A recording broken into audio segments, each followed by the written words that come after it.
Right. Nadda రాజ్నాథ్తో TBJP అధ్యక్షుడు భేటీ, అభివృద్ధి కార్యక్రమాలు, పార్టీ బలోపేతంపై చర్చ. ఏం అభివృద్ధి చేస్తారు? ఇంతవరకు సున్నా. బీజేపీ వల్ల తెలంగాణ రాష్ట్రానికి ఇప్పటి వరకు ఒరిగిన ప్రయోజనం ఏమైతే ఉన్నదంటే గుండు సున్నా.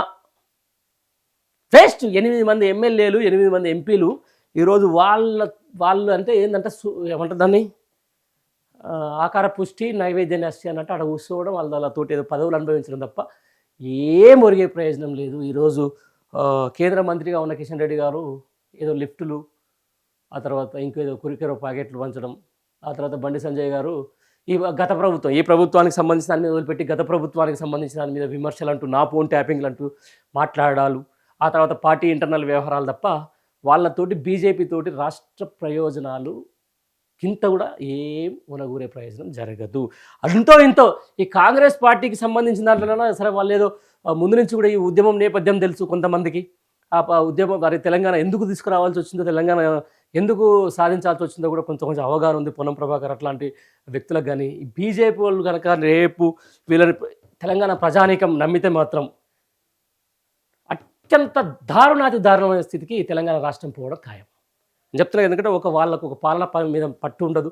వాళ్ళు ఈ డబుల్ ఇంజన్ సర్కార్ అంటారు, కానీ ఉన్న డబుల్ ఇంజన్ సర్కార్లు అన్నికి సంబంధించిన రాష్ట్రాల పరిపాలన ఏందో మనం చూస్తూ ఉన్నాం. కానీ ఇక్కడ తెలంగాణ రాష్ట్రంలో మాత్రం సబ్బండ వర్గాలు ఇది ఒక మినీ ఇండియా. నేను ముందు నుంచి కూడా చెప్తున్నాను, మినీ ఇండియా కాబట్టి ఏదో కులాల మధ్యలో చిచ్చులు పెట్టే ప్రయత్నం చేస్తే తప్ప ఈ బీజేపీ వల్ల ఒనగోరే ప్రయోజనం ఏం లేదు. ఈ బీజేపీ బలోపేతం వల్ల కూడా ఒనగోరే ప్రయోజనం ఏం లేదంటే ఏదో మతం మత్తు లేకపోతే ఇంకేదో మత్తులో కూడా జనాల్ని ఒక పోలరైజ్ చేస్తాం అనుకుంటే మాత్రం, ఎందుకంటే మనం వీఆర్ ఆల్ 21st సెంచరీకి దగ్గరికి వచ్చేసిన మనం అందరం కూడా చాలా తెలివి కల్లోలం. ఏదానికైనా విద్య, వైద్యం, మౌలిక సదుపాయాలు కావాలి. కానీ ఇంకా కూడా ఈ ఏది సనాతన ధర్మం, మత ఛాందసవాదంతో ఒరిగేది ఏముండదు. నిజంగా చెప్తున్నా. కానీ బీజేపీ మీద మాత్రం ఖచ్చితంగా తెలంగాణ ప్రజానీకం మాత్రం చాలా అప్రమత్తంగా ఉండాల్సిన అవసరం ఉంటుంది. అప్రమత్తంగా లేకపోతే ఇక్కడ మతం కబలిస్తుంది. తెలంగాణ రాష్ట్రాన్ని, హైదరాబాద్ బ్రాండ్ని అత్యంత అధమస్థాయికి తీసుకుపోయే ప్రమాదం పడుతుంది.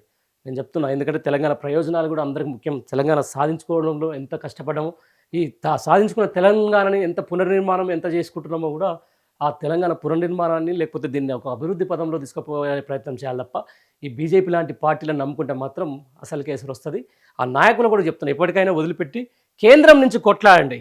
కేంద్రం నుంచి కొట్లాడి ఇక్కడ రావాల్సినటువంటి ప్రాజెక్టులకు జాతీయ హోదాలు ఏదైతే ఉందో, లేకపోతే జాతీయ రహదారులకు సంబంధించి దాని మరమ్మతులు ఏమవుతున్నాయో, లేకపోతే కేంద్రం నుంచి రావాల్సిన నిధులు ముక్కుబిండి వసూలు చేసుకొచ్చే ప్రయత్నం ఏదైతుందో చేయాలి తప్ప చూస్తారు. ఎందుకంటే ప్రజలు ప్రతి బడ్జెట్లో కూడా గమనిస్తూ ఉన్నారు. ప్రతి బడ్జెట్లో కూడా ఇక్కడ దాదాపుగా ఒక 10-12 తెలంగాణ వచ్చినప్పటి నుంచి నిజంగా ఒక శ్వేతపత్రం రిలీజ్ చేయాలి. బీజేపీకి సంబంధించిన ఇక్కడ లోకల్ నాయకులు ఎన్ని లక్షల కోట్లు లేకపోతే ఎన్ని వేల కోట్లు తెలంగాణ రాష్ట్రానికి బీజేపీ ప్రభుత్వం రిలీజ్ చేసింది, ఎన్ని జాతీయ సంబంధించినటువంటి పరిశ్రమలకు ఇక్కడ నెలకొల్పింది, లేకపోతే ఎన్ని ప్రాజెక్టులు ఇక్కడ తీసుకొచ్చింది అనే అంశానికి సంబంధించిన దాని మీద ఖచ్చితంగా చర్చ జరగాలి.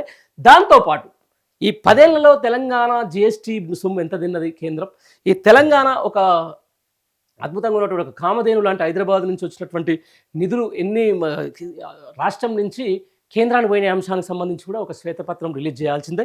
లేకపోతే వాళ్ళు కూడా ఒక నివేదిక చేయాల్సిందే. వాళ్ళు ఎట్లాగూ చేయరు కాబట్టి, ఎందుకంటే దేశాన్ని సాస్తున్న నగరాల్లో హైదరాబాద్ ఒకటి కాబట్టి ఇక్కడి నుంచి నిధులు పోతాయి. ఇక్కడి నుంచే జిఎస్టీ రూపేనా లేకపోతే ఇక్కడి నుంచే అన్ని పన్నుల రూపాయలు ఇక్కడి నుంచే పోతుంది. కానీ end of the day BJP సెంట్రల్లో ఉన్న బీజేపీ ప్రభుత్వం నుంచి ఇక్కడ గెలిచినటువంటి ప్రజాప్రతినిధుల నుంచి తెలంగాణకు ఒనగోరిన ప్రయోజనం జీరో. ఇది ఇప్పటికి కాదు, ఇంకా 10 ఏళ్ళైనా కూడా వాళ్ళు అదే చేస్తారు. లేకపోతే వాళ్ళ అధికారంలో ఉన్నంత వరకు కూడా తెలంగాణకు వాళ్ళు ఏమి. ఎందుకంటే తెలంగాణ అంటేనే వాళ్ళకు ఒక విషం. తెలంగాణ అంటే అక్కడ ఉన్నటువంటి ప్రధానమంత్రికే ఆయన చాలాసార్లు విషం కక్కినటువంటి సందర్భం. కాబట్టి తెలంగాణకు బీజేపీ అనేది ఒక ప్రధానమైన బద్ధ శత్రువు. ఆ పార్టీని మాత్రం ప్రజలందరూ కూడా ఖచ్చితంగా ఒక చూపు చూడాల్సిన అవసరం ఎంతైనా ఉన్నది వాస్తవం. ఇదైతే నేను చెప్పదలుచుకున్నాను. రైట్. నడ్డా తెలంగాణ బీజేపీ తెలంగాణ అధ్యక్షుడు ఎన్ రామచంద్రరావు మంగళవారం ఢిల్లీలో పలువురు పార్టీ పెద్దలను కలిశారట. అస్థినలో 2వ రోజు పర్యటన భాగంగా కేంద్ర మంత్రి బీజేపీ జాతీయ అధ్యక్షుడు జేపీ నడ్డా, కేంద్ర రక్షణ శాఖ మంత్రి రాజ్నాథ్ సింగ్లతో ఆయన భేటీ అయ్యారు. పార్టీ బలోపేతంపై చర్చించారు. పార్టీ సంస్థాగత నిర్ణయంపై చర్చించారు. రాష్ట్రంలో ప్రధాని మోడీ నేతృత్వంలో కొనసాగుతున్న అభివృద్ధి కార్యక్రమాలు ప్రజల్లోకి తీసుకెళ్లే దిశగా వయమ్మో బాగుందన్నా.